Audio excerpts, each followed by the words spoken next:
Lisa D. Watson will be our guest today, so I'm going to read her bio real quick so you can see how cool she is.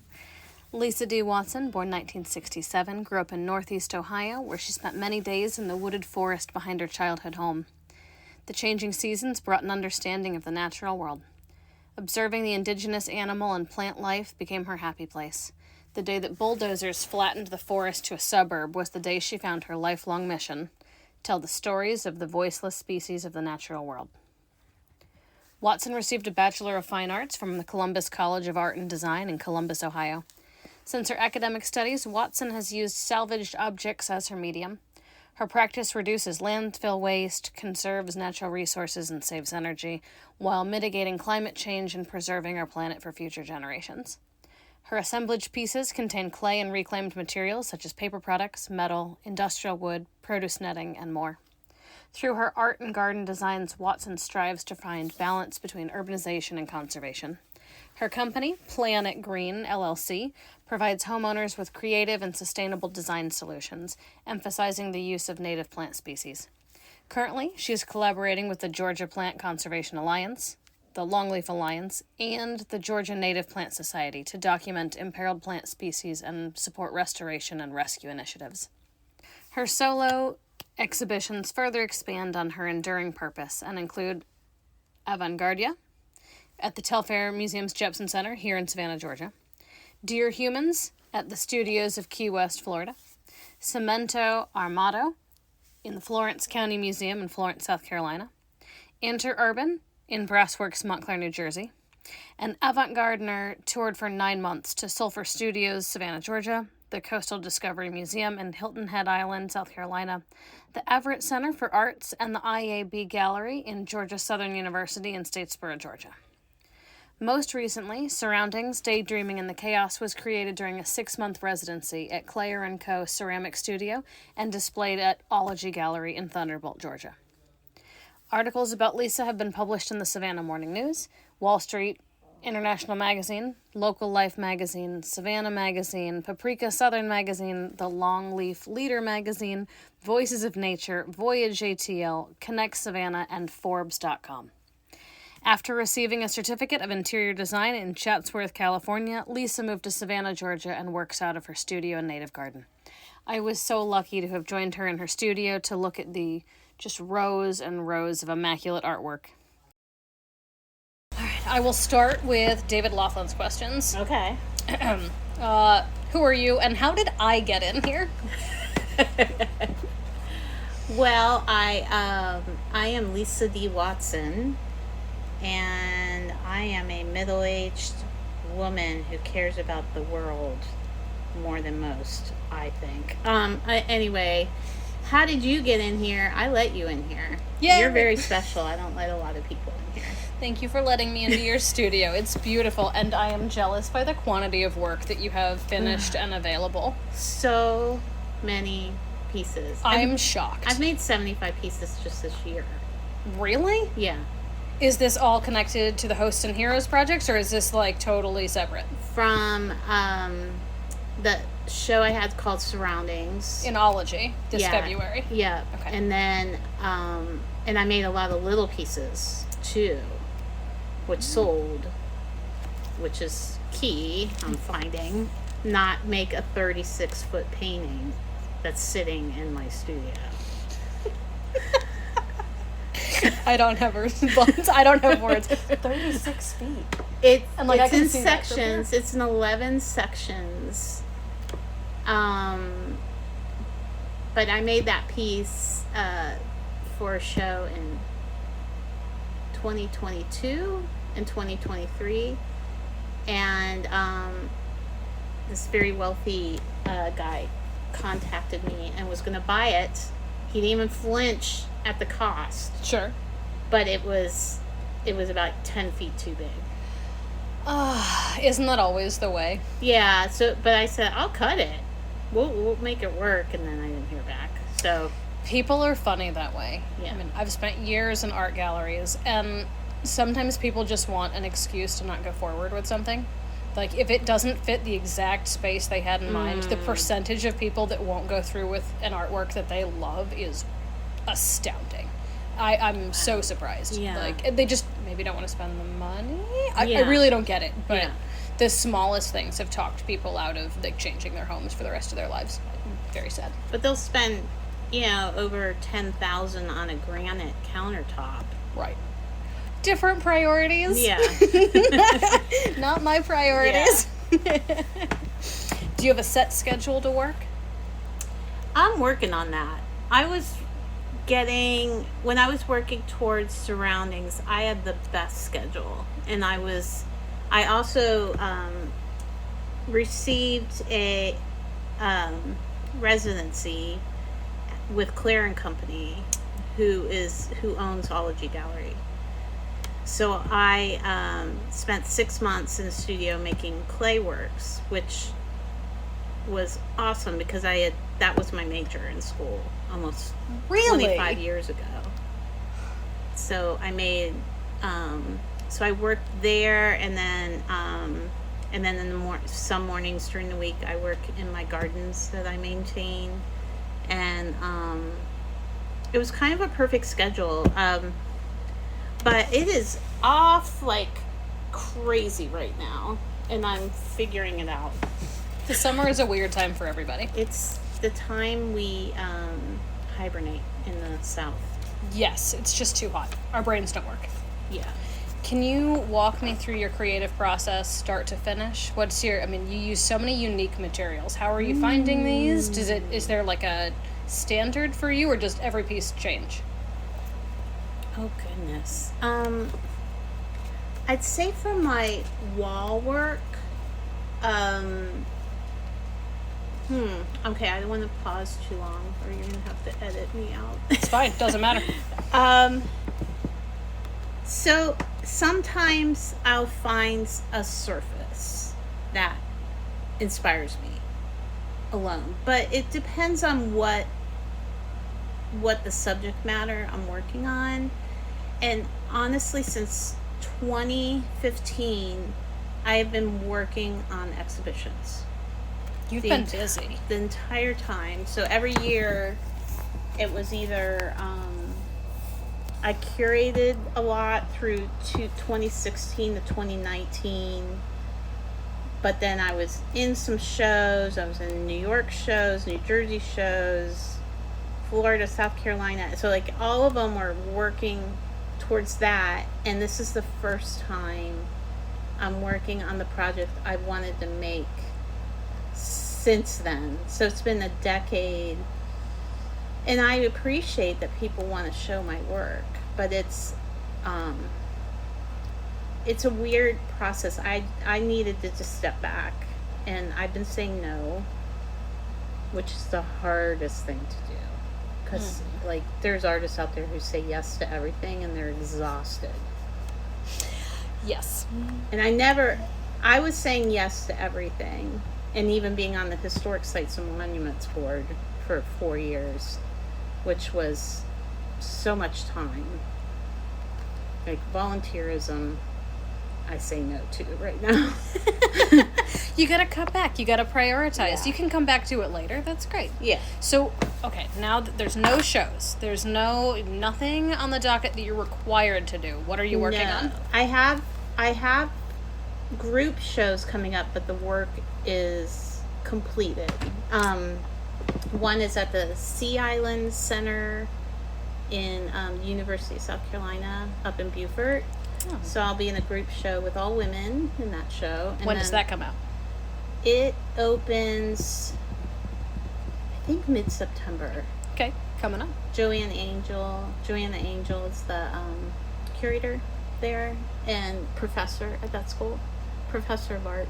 And then I'll be in Pulse next year. Ah. Which is, anyone who knows me is probably like, what? Because I am not a techie. Interesting. Yeah, but there's one piece I did with video, and Harry DeLorme liked it, and he's like, yeah, let's do it, because he himself is an environmentalist, so he's a sucker for that kind of subject matter. So that I'm gonna probably extend on something I have a little bit. Now, Pulse is the tech show up in the Telfair, in the Jefferson at the Telfair. Love that. And that's always in the fall? That is in January. Oh, so my time is off. January. So yeah, the only thing I'm working on is some little commissions. I guess I've had a lot of requests for these little frogs that I make. Yes, so that goes back to Hosts and Heroes, I think. Are you making them for the museum? Well, yes. The original project was living in the daydreaming in the chaos, which is a piece of Carolina gopher frogs in a junk pile, but they're looking at a video that kind of turned on of their habitat. Cute. So that was in Surroundings. So that's the one that's going to Pulse, but I'm going to make a few more frogs for that, but then for the store, because there's been requests for frogs. Who would have thought? They're so sweet. Everybody needs a frog. Those go up October? What? The frogs go for sale in October? Ooh. No pressure. I can cut Clay. it out. Clay's hard. Clay takes time. Hopefully. I'd like them. Yeah, I would like to get more stuff in there. It's strange because I've never made something to sell. Oh, good for you. Isn't that But weird? what? It's screwed up. That's why I have a whole other business. Like, I make money on my garden business. You know, one year I made maybe $12,000, the most I ever made on art sales. Wow. You can't live on that. So, No. but that's what's weird about the frogs is like people they're like, I want to buy a frog. I'm like, okay, you know, because I just make things and hope people buy them. I've done 2 commissions and they were the worst thing I've ever done in my life. Why do you say that? Because, like, somebody else was directing your vision? Or, like, you had to work within confines? Like, it had to be a certain size? Like, what was the... Yes, all of that. I think it's very bizarre because you like the artist's work, but it's not good enough. You need it to be exactly what you want, which is like, well, why are you hiring me then? Because they want it to perfectly match those marble countertops we discussed earlier. Yeah. It has to perfectly fit above their mantle, and it has to be the exact color of their current throw pillows. Yeah, and I'm not that artist. No, most people aren't, and good for you. That's great. Yeah, so I'm making the frogs the way I want to make the frogs. They're really fun to make. They're fun to paint. I okay, what's the Japanese 90-year-old artist? Yosu Kotoma? Is that her name? I couldn't pronounce it. She does all the circles and does like the mirror room, and I think of her when I'm doing them because she visually only sees spots a lot. She's got some kind of disorder, and but I can get it when you're painting these little frogs. It's really meditative. I love that. Yeah. I like that the big gopher tortoise is for sale on the Hosts and Heroes website. So when the murals come down, when the installation comes down next April 2026, you can just pre-buy the full gopher and then some of the chrysalises. What a sweet idea. I love that. Well, thank you for going to that website. I will pitch the website. You want to tell us what it is? Yeah, well, I worked with Dana Richardson, and she really wanted to document everything.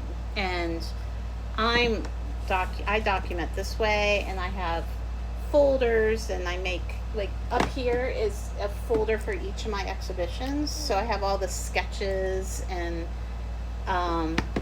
photo reference, anything categorized.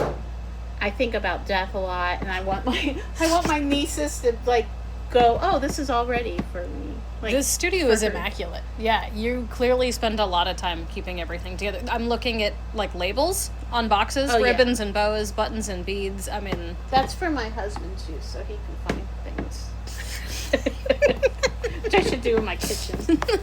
Where's the spatula? Where it always is. I think it's for just 15 years. I think it's a man thing. I think they just all don't know how to find anything. Sorry, Don. Except one thing. Sorry, Andres, too.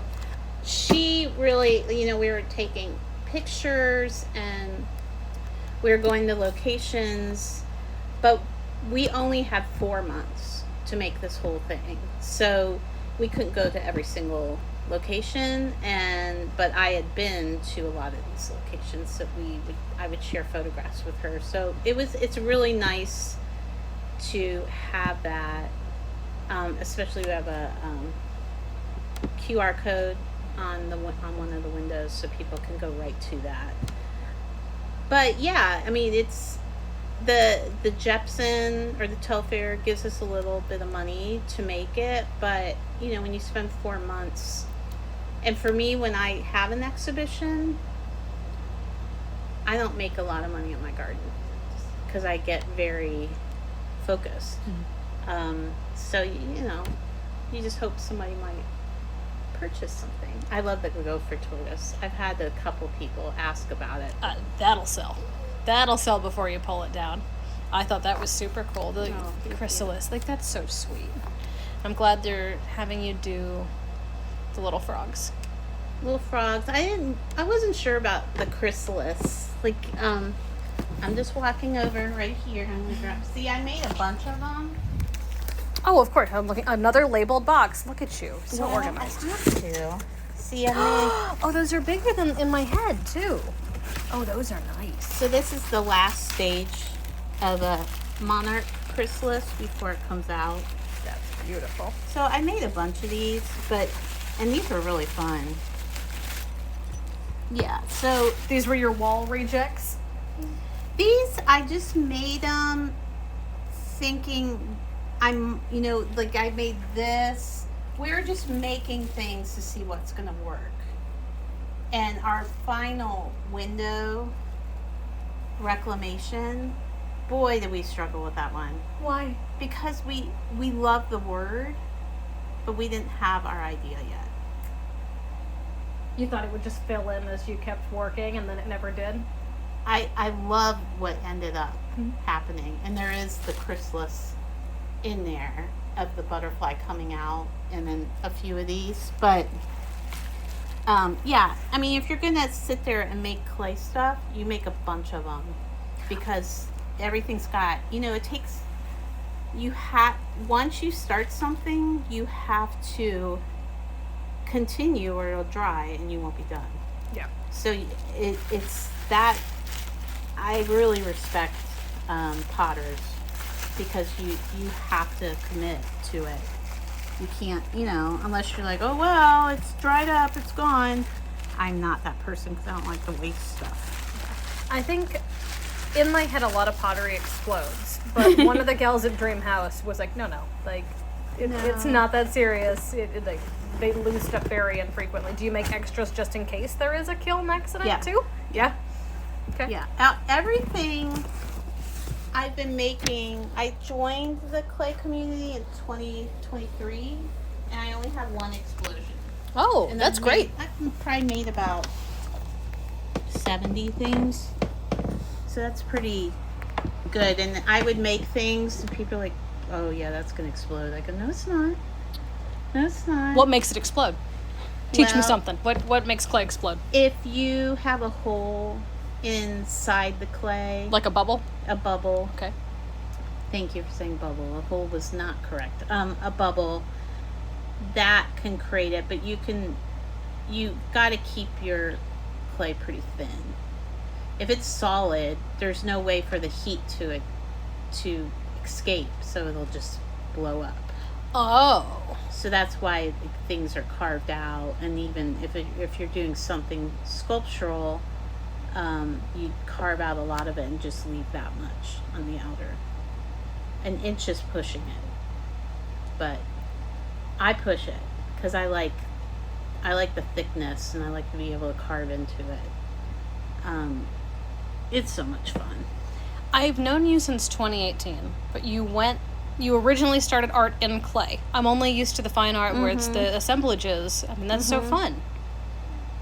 I was a sculpture major, so in school I did have, I look back at my thesis a lot which was 1991. And I had two wonderful instructors, Bon Kajitani and Pete Rasmussen. And Bon Kajitani was from Japan. And we started the ceramic sculpture department there because so many people they didn't want to just throw bowls, they wanted to make stuff. And then Pete Rasmussen really pushed my environmental themed, but I had a lot of pushback because I made a piece out of entire yellow pages, like a collage, and one of the directors said environmentalism is not our focus at the school. Woof. In 1991, and everything I was doing was about a waste society. It was more about what we throw away. And so I would go to the dump and resource things, and they all knew me at the dump. They're like, here she comes in their Buick Skyhawk, which, speaking of a dump, that is the worst car ever made. I don't know what it is. I'll have to Google it later. They're all gone. None of them lasted. To where I can't Google it? You can Google it. It's hilarious. Okay. Because it's like the worst car. And I would be driving it, and green liquid would come flying out, and like, oh my God, what is with this car? Ooh. But they would see me in my white Buick Skyhawk and be waving, and then I would pick up materials. So that was, this started really young for me to use reclaimed materials. I love that. I mean, you said more than 25 years of just, 91 is, It really started in 1989. So 36 years, 37 years. I don't know how math works.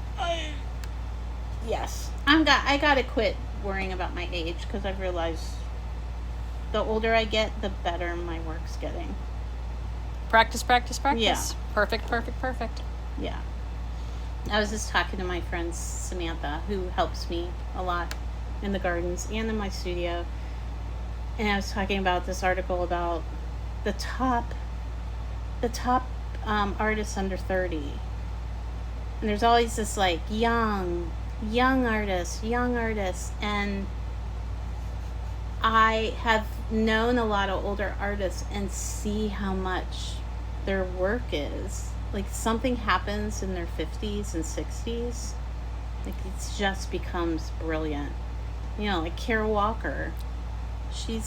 Her work is getting better and better. Beautiful. Yeah. Beautiful. Horrific elements, but beautiful work. Yeah. Mm-hmm. Do you have any recent responses that are super memorable? See, I can't talk. This is where I have to cut more stuff out. What are recent memorable responses to your work? Anything stick out? Throughout the years, there's been things that have really inspired me. I'm trying to think of recent. I think when Harry Delorme said yes to Pulse, that was something I never thought I would be in. So outside your wheelhouse. Yeah. And I always go to Pulse, and I love it. I do too. And my piece is not typical of what you might see there. Well, you're so nature focused, and Pulse is so tech focused that they're kind of naturally at odds with each other. I cannot wait. Yeah, I think that was really sweet. And also, Joanna Angel asked me to be in that group show. I really wanted to get to the point of not having to submit all the time to shows. I just want to be invited at this point. Your work is so good that you should just get invites left, right, and center. Your mailbox should constantly be full, both email and physical. Oh, thank you. I would like that. So not whom, but what have been your inspirations? The reason I just changed my biography, is that what it is? Yeah. Because I think if I were to brand myself, it all goes back to my childhood when I used to hang out in the forest behind my house. I would sit there for hours and hours and watch rabbits, chipmunks, squirrels, deer, snakes, frogs, and I would play with them, and I would look at the plants, and I would sit there. Winter not as much, but my mom, I would come back, and we were latchkey kids, but we would always have dinner. My mom would always make dinner. She's Italian, so I would come back, and she'd have the hose ready and hose me down and have a beach towel, because she knew I loved just hanging out there. And I this is the sad part of the story. I heard there was going to be a suburb built back there, but I'm like, that doesn't make sense to me. It's a forest. Like, as a child, you're just like, what? And a whole, like, one day, like, bulldozers came and just knocked it all down. Like, your safe place. You just, like, showed up one day and it was a concrete parking lot. Yeah, it ended up being a housing development, like, we called it in Ohio allotments, but I had a really hard time with it. I was really sad, and I was like, where did all my friends go? Aww. And I think that it hasn't changed at all. And I think, Dana, when I was working with her on Hosts and Heroes, she really wanted to think about how detached we are from that world, and like what I'm learning, gosh, I'm answering this question in a very long, but when I reached out to different conservation groups, there will be one plant left in one area, and a butterfly or a bee needs that plant, period. And when we just come through and knock it down, that knocks out that plant and that animal. And that's what will be my lifelong goal, and to just keep spreading this message. Super honorable.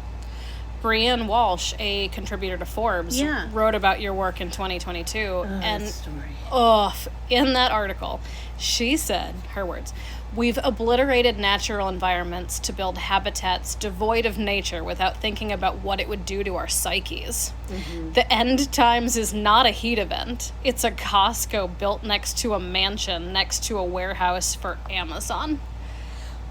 Whew. I just got goosebumps thinking she's a brilliant writer, first of all. And there are so many things in that article that blew me away. And that might have been one of the best things that's happened to me, is that article. She just got it. And I remember her coming into the space. It was at, which was Sulphur Studios. That was Avant Gardener, the 9-month touring exhibition that started here in Savannah. Yeah. Okay, off of Bull Street. Yeah. Okay. So she came in, looked at the work for 30 minutes, left. She had, she's got kids and work, and that came out of that. Just from seeing the work and understanding me in 30 minutes, I think she's effing brilliant. So you had your earliest memory of nature, since you're so nature driven. What's your earliest memory of creating art? My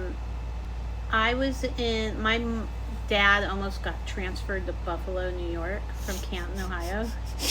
And we were sitting in this little rental place, and my mom gave us some coloring books, and my sister started coloring, and she's coloring in the lines the way you're supposed to. And I was looking at this animal. I don't even know what the animal was, but I made polka dots, and it was purple and orange. It made no sense. And my sister's like, "What are you doing? That's not right." And I go, no, this is better. I think that kind of that was the first memory. I mean, you know, that wasn't like free form. I was still using a coloring book, but I was changing it. I love that. Yeah. How do you think Savannah's arts community has changed From when you started? You've been here for years and years. Yeah, I moved here in 2008. If you weren't affiliated with SCAD, you were nothing. And I came up with this line because I was sick of answering this question. So you went to SCAD? And I said, no, I went to one of the other 200 art colleges in our country.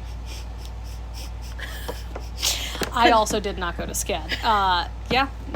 I thought it was very bizarre that it seemed in Savannah, people only assumed there's one art school in the entire world, and it's SCAD.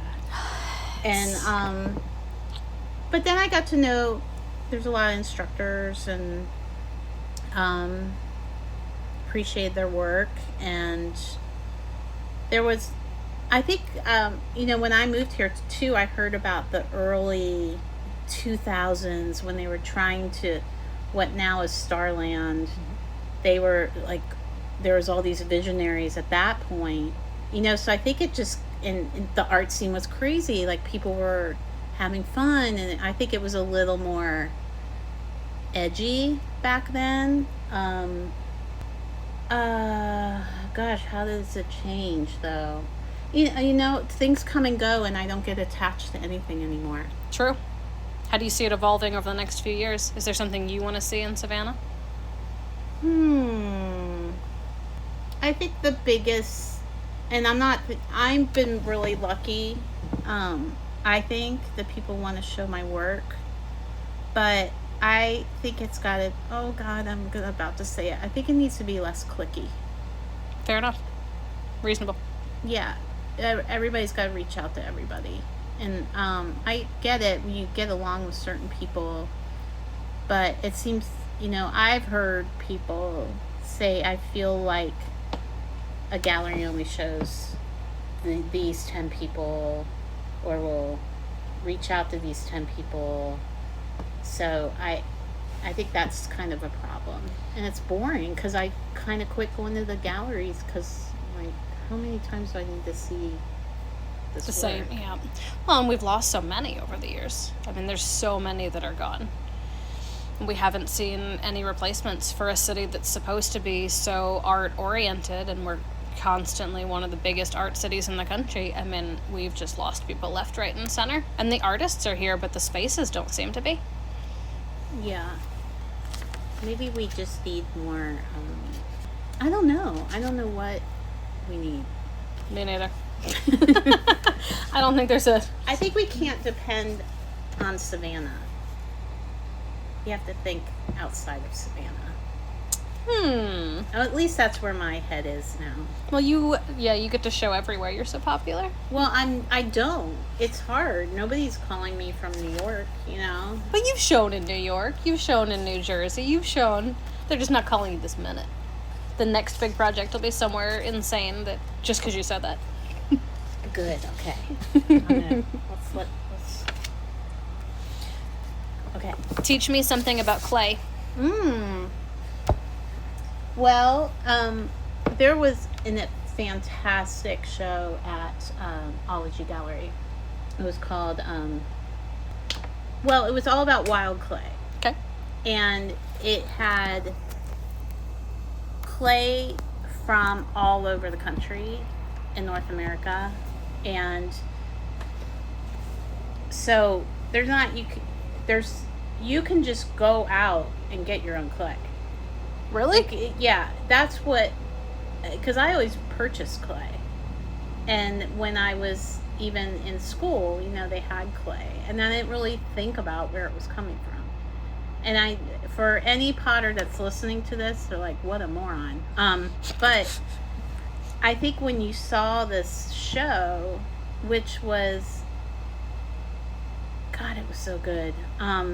It had, you know, clay from North Georgia, which is obviously red, you know, and then you see like clay from Washington State, which was a little more gray, It was so cool just to see, and she even had a map and had little pins like where all the clay was from, so you could understand more. Search, okay, but that's something very interesting about clay. And you say that, and I guess I did know that in the back of my head, because my mother is from Muscle Shoals, Alabama, and when we were little, we'd go up for like summers and Thanksgiving, and my clothes would always be just coated in the red clay, and it stains. Oh, I mean, it stains. But harvesting the clay, for lack of a better word, like putting it in my mother or grandmother's car would never have occurred to me to use as an art medium later. Yeah. And some people use it as, they mix it with water and use it like an ink. Oh, fun. Even better. Yeah. For me, I can't 3D to save my life. All right. And I think it's, people, because I'm so environmental, people ask me, like, oh, you use latex? I still use latex paint or acrylic paints. And I'll go to Home Depot and find their mismatched paint, because I figure they're either going to throw it away or I'm going to use it. But there's different artists, like different plant life and soils you can use as a medium. But yeah, clay is super cool. And the other thing which I was mentioning is the process of, there are some potters that are just have it down, and I still haven't had it down, because I know that if I start something, I gotta be there every day for a couple hours. And I have a studio over there, by the way, too. Ah, in Ology? Yeah. Lovely. Is it something people can visit, or is it private? It's not really, you can visit it, but there's other studios in there. It's very private. Okay. Yeah. Invite only. Yeah. Love that. Yeah. Gotta come check you out. Teach me something about your mixed media work. So you see this big thing right in the middle? When my husband built that, I was so upset, because I was imagining like this big open space. And what it is, it's holding all reclaimed material. So this is wood that would be otherwise thrown into the dumpster at his work, or things, I've just collected from household projects or whatever. So I'll take that material, and I'll take, so I have a box of cardboards and folders. I have a box of reclaimed paper. I use a lot of security envelopes in my work, and then I use, for paper stuff, I love this acid-free glues. Nori. Nori smells really good too. Don't eat it. No promises. It's like Play-Doh. It smells good, right? Yeah, and I don't know how to describe that smell, because people can't see us or smell us. We need smell vision. Oh, yeah, that's nice. So, Excel Kiefer is the one that told me about this, who is the collage goddess of Savannah. But I think I made the mistake on my original pieces way, way, way back of using things like Elmer's and everything yellows. Sure, of course. I think my academic years were not teaching me about how the things, end up and get preserved. And I'm so much better about that now. You have to figure that out along the way. Yeah, nothing was acid-free back then. No, I guess there's so many different things. It's all a problem solving, each piece I do. Well, how so? Well, okay, like that right behind you. I haven't just painted on canvas. Like, I would never strike. I probably shouldn't say what I just said. Sometimes I just I mean, we try to focus on the work. We try to focus on studio practices. I think one of my big jams is teach me something and sell me something. because I would love for all of Savannah's artists to make money. Everybody deserves it. Some projects, we're just in our own little worlds and we don't know what's coming up. So any upcoming shows, like the frogs coming out at the Jepson, like the fact that you can buy your gopher tortoise that's currently in the window display at the Jepson. Is there anything for sale at Pulse? That piece that's a hard piece to sell, and I'll show you a picture why. And you might have not seen that one. No, 'cause, it's weird with museums because you're not selling your work. Sure. But we say it like support our project, because when we could have been making things to sell, we were making an exhibition, and that's not in a museum setting. You're not thinking about sales. Public good. But that was Dana. I mean, Dana was like, let's do a shop. And I go, okay, let's do a shop. And then I thought, wait, I don't have a shop on my website. So I got to work on that. Yes, you do. And you're not the only one. Jose doesn't have a shop up either. Yeah. So. Because it's money. It's like... Teach me something about your work with nature. You are with so many boards. You do work with the Longleaf Alliance. You do work with... Yeah, I will admit, the past year, because of these exhibitions, I haven't been out there. But so how it started is I did a show called Deer Humans, and it was a little bit about the key deer in the Keys. And it was at the studios of Key West, and that was 2020. And the year of... I had 2 exhibitions organizing in 2019 for 2020. It's the worst luck. That's the worst thing I've ever heard. My first show in Florida, my first solo show in Florida, my first solo show in South Carolina, both in 2020. Both canceled or just postponed? No, they kept going, but... Wow. I know, well, the studios at Key West, we had joked that it's the longest running show they've ever had because they couldn't take it down because it was COVID. So anyway, I reached out to Ranger Christie, who works at, and I hope I get this right off on the spot, it was the Key Deer Wildlife Refuge. And she came and spoke at my show. And when she walked in, she's looking at the work and said, I've never been to an art exhibition. And so that hit me, like, in the conservation, biology, naturalist world, there's a big gap between the art world. Sure. Right?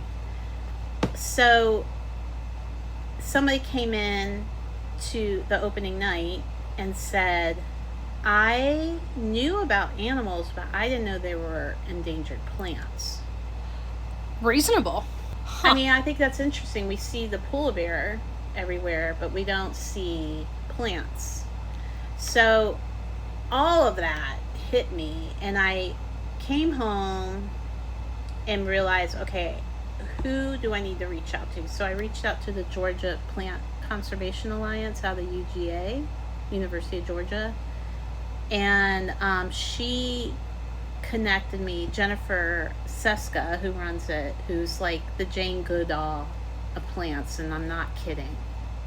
People reach out to her all across the country, like, how are you doing this?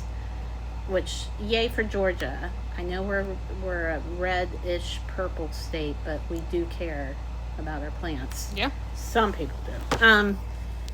So she connected me with Fish and Wildlife workers. So when they were doing rescues, or I would reach out, they would take me to see endangered plants.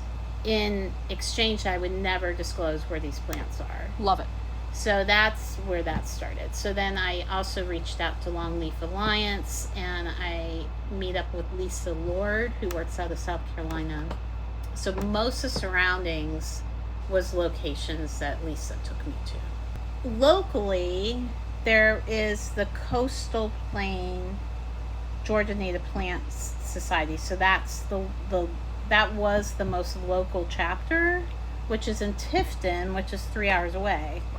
So they're all brilliant down there. They propagate plants. They're smart as hell. I admire them, but I can't drive 3 hours for a rescue.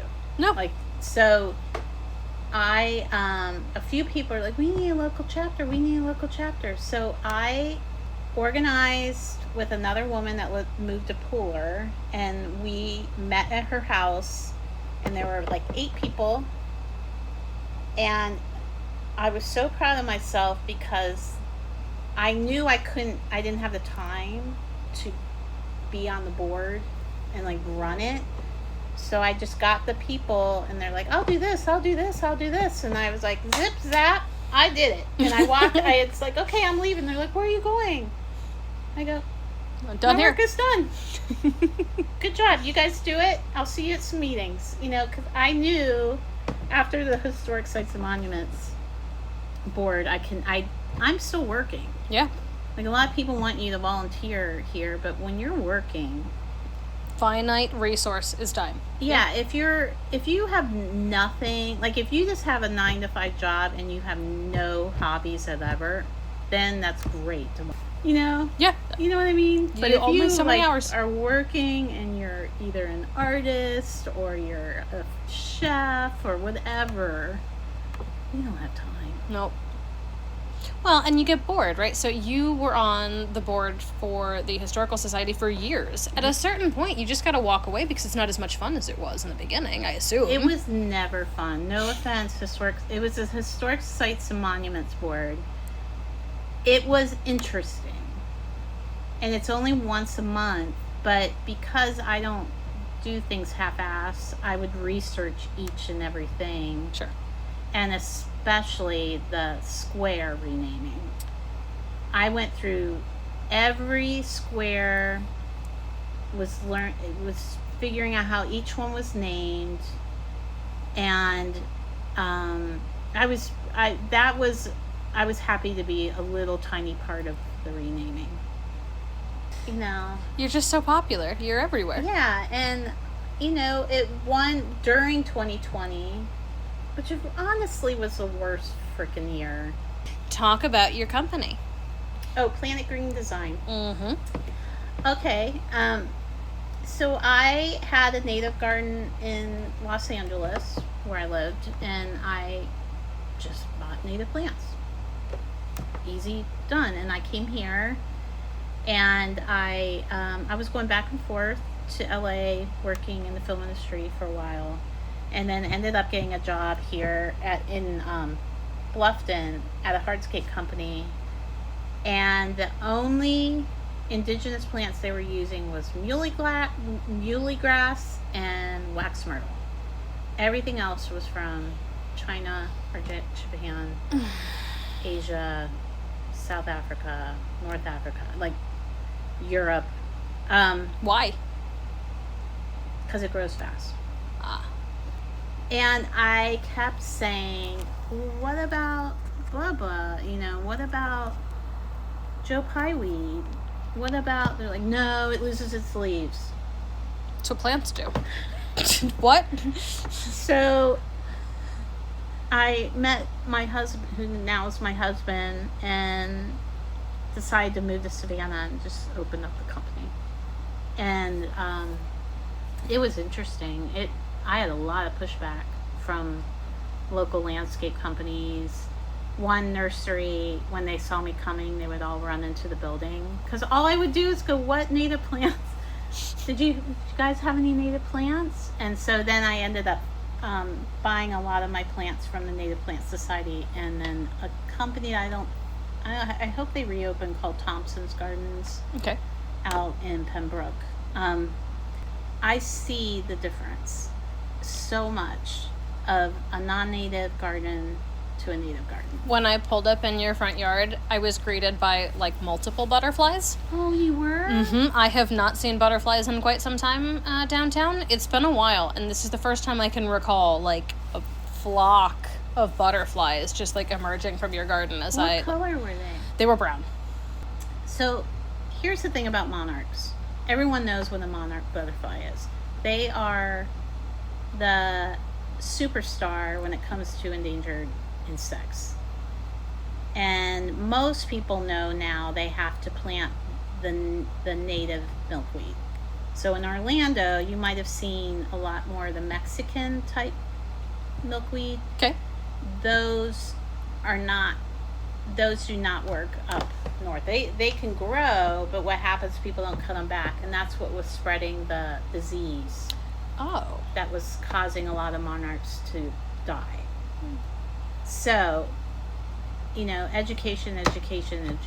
So I read this article that now in California, they're finding all the pesticide use because everybody doesn't want a little weed growing from their garden, right?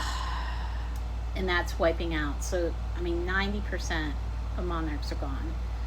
So I just read that. I was like, gosh darn it. And this spring, I had not one caterpillar. And I have and I'll show you the milkweed after. And I walked back there with Star and just saw a caterpillar on my milkweed. And an egg. So I'm very relieved.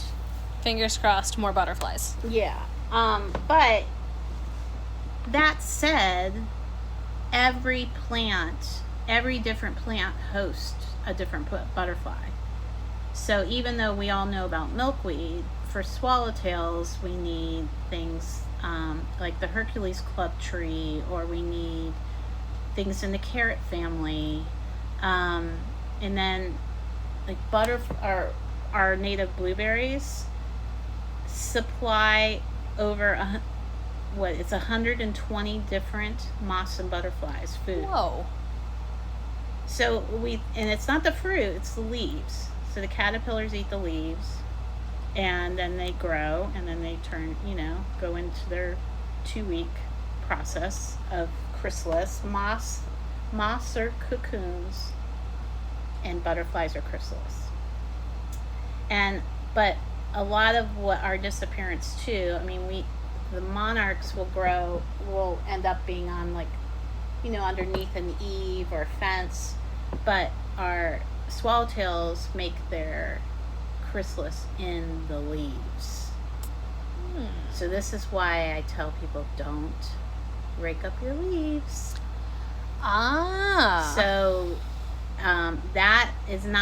that's most moths, swallowtails, ladybugs, fireflies, bumblebees, all wood on the ground and leaves.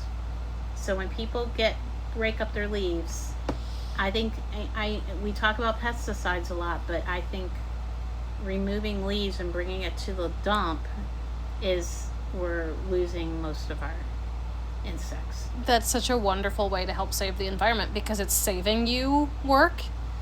You don't need to be raking your leaves. You don't need. Everything is here. Humans just want to change everything all the time. Why are leaves bad? And I understand if you have too many leaves in your driveway, but just rake them up carefully and put them in your beds, because then they'll decompose and you won't ever have to bring in compost. Mm-hmm. You just stir it up a little bit. Let it do its thing. Oh, okay. So, yes. So each client too, and I will design hardscape, and I really get to know the client and figure out what it is they want.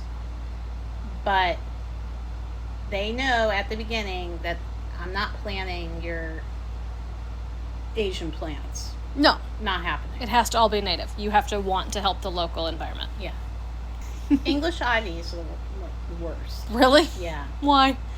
Well, it's such a strange plant because it's from Europe. We brought it here because it reminded us of Europe, I guess. We want that fairyland. But it will grow up and strangle out trees. It will take over the ground cover, so you're losing all your native ground cover. So people take indoor plants and put them outdoors where they're not supposed to be. If you're in Britain and you have English ivy, yeah. Because native plants. Yeah. But and that's a lot of the invasive plants do. Like wisteria and neandina and, oh God, the list goes on and on. Buy native plants. Yeah. It's not that hard, people. Well, it is hard. Oh, yeah. That's the problem, is the big box companies are, like with anything, they're selling what people buy. Yep. But we can call you, and we can hire you to design our backyard so that we are both beautiful and environmentally friendly. And then we can also buy your paintings and put them in our house so we can talk about you in both realms of your work. Will you be my gallerist, my agent? One day. Okay. I would be honored. I would be honored for that to happen in the future. Is there something I have not asked that you wish I would have asked for us to talk about? I think and maybe you don't want to do political things. I'm super political. Okay. I was happy to see that a judge denied our current administration's wanting to drill in a national park out in the ocean. There's so much chaos, I'd already forgotten about that. Holy. I didn't think while I'm in my 50s that you would hear drill baby drill again. What I've realized about being an environmentalist is that there's not one solution for everyone. If you take a household, that household has its own story and has its own solutions. It can't be all of Savannah. All of Savannah has solar panels. Well, that's not going to work. It's got to be each particular person, or if it's really sunny area of the country, maybe the solution is just to have white roofs, and maybe up north where it gets cooler, do have the darker roofs. Like, because I look around and everybody has black asphalt shingles. It's 800 million degrees up there. It makes no sense. It's sucking the heat into your attic so that we have to spend more money to cool the house down. It's great. It's a fabulous idea. Yeah. And I mean, in air conditioning altogether, I just read a book called The Heat Will Kill You First. Very uplifting. But heat, and I was in a show that collaborated with the artist, or the author, in Florida, and it talked about heat. And heat kills more people than hurricanes, earthquakes, tsunamis, all of them combined. Each year, heat is the number one killer. I believe it. Yeah, so we have to work on that. And I don't think our administration gives one shit. No, they're trying to find a way to monetize setting us all on fire. I think they do want to kill us. Yeah. Tell us what to do. Save the planet. Oh boy. Well, I think everybody should look into following their local chapter of Native Plant Society, especially if you're a gardener in general. It's very cheap to be a member, and they have their native plant sales in the fall. So keep an eye out on those. It's usually in October. I think that's all I have right now. I love that. Well, because we're running out of time. I hate to do this to you, but I have a baby to pick up from Pre here soon. Thanks for volunteering to come on. Oh, I know what. Yeah. I know one more thing, and I'll make it really quick. Here's what I'm working on. And that's the most important thing. Yeah. I wanted to create the book that I couldn't find for people who are interested in native plants. Fun. So that's what I'm working on right now. So it's going to be about 100-page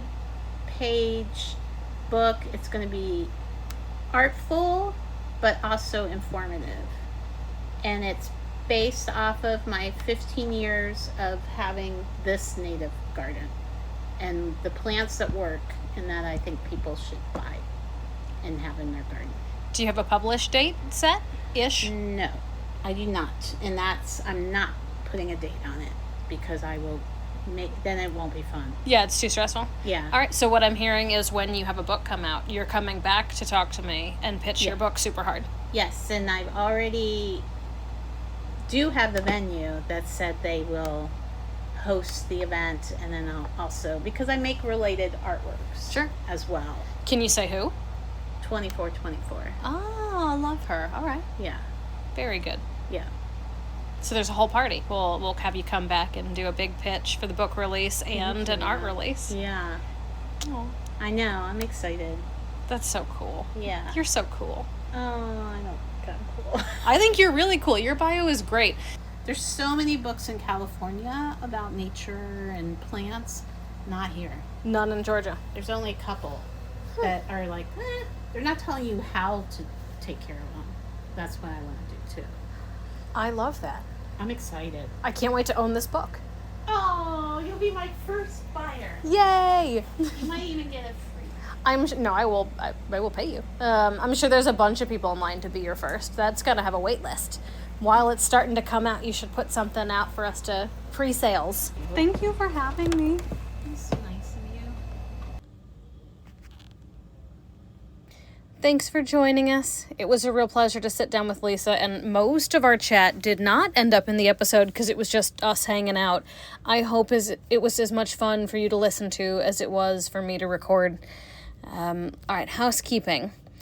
Lisa's website is www.art-ldw.com. Her Instagram handle is art.ldw. Facebook is ldwatson1. The company's Facebook is Plan, Plan, IT, Green Design. You can find that on facebook.com/Plan It Green Design. The Telfair exhibition with the window display, there's tons of information on the construction of that project with Dana Richardson. That is www.heroesandhosts.com. Thanks for having us, Savannah. See you again in 2 weeks.